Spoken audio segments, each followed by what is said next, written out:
Assalamualaikum warahmatullahi wabarakatuh. Waalaikumsalam warahmatullahi wabarakatuh. Yang memuliakan Walid, patut alun sebuah pertanyaan yang mengenai hisab zakat today ya. Jadi dah tunjuk sebuah kasus kita orang gemuk bela barang, jadi katakanlah sawit ataupun karet. Justru orangnya waten alaba biasa hai dong selalu na angan-angan dan cita-cita, sehingga lihatnya untuk berjalan bisnisnya kemudian lo modal bameng, sehingga wate katuk tun lihatnya wate tak kira lihatnya nah memang peng modal yang modalnya tergantung hutang bameng.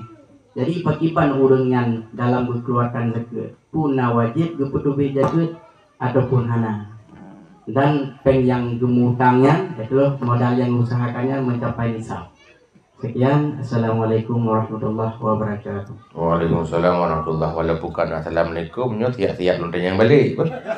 Maksudnya na yang namu pom loan. Nyo pakan red ke mekat sawit nyo. Daket mekat. Memang blo-blo sawit di mana? Ya, boleh. Blo sawit. Nyan nai wala mekat menye geblau. Nya berarti sama lagi urung geblau. Yang geblau. Berarti ganya na istilah muawadah tukar menukar. Tituk batun yang tak kira kenisab pe barangnya, pe modalnya sebab tak geblau kau ronyo juga habis sehingga boleh elok. Karena tinggal perlu lagi urung kak kupi.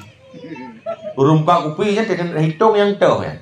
Ya, maka perlu pertanyaan menyatakan di bak urung sawit mono. Menurut long memang pengnya macam buta-buta walaupun barang kabeh blo lain blo barang nyan hanali tapi modal menteng lagi asat dari pun gemulai menyo sampai akhir tahun hijriah jistru nisab yang kena zakat. Yang long tanya mengsangkut ngebeng ni kibat ku masalah Gemutang untuk modal ganyan adalah peng-peng yang kelola gemutang peng-peng. Berarti mandum. Dia takun pokoknya di tengah nisab di tergantung utang bak bank. Bak bank. Ya. Alanya puak dari pun gemutang pu bak tengah perjalanan. Bak tengah perjalanan. Berarti pun kan. Bisa jadi sih. Jadi bisa jadi pun urungan gemutang modal bak bank. Di tengah perjalanan nak untung, untungnya kalau kita lain. Nak buat risiko jadi gecok lah modal bak bank. Mana julun jawab je, payah dah hidung ni. Sebab orang hanya dia sabar kasus lagi tengok jawab betul. Yang perlu perhitungkan modal yang gemekat-mekatnya, mungkin dari pun sampai ujung, yang lebih good. Urang ke ujung. Tapi pendapat yang kuat, akhir tahun. Karena biasa di akhirnya, ke final.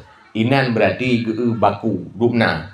Kah, mau tang, kelih Syekh Ibnu Hajar, la yamna'ud dain anis zakat. Utang hana dihalangi zakat.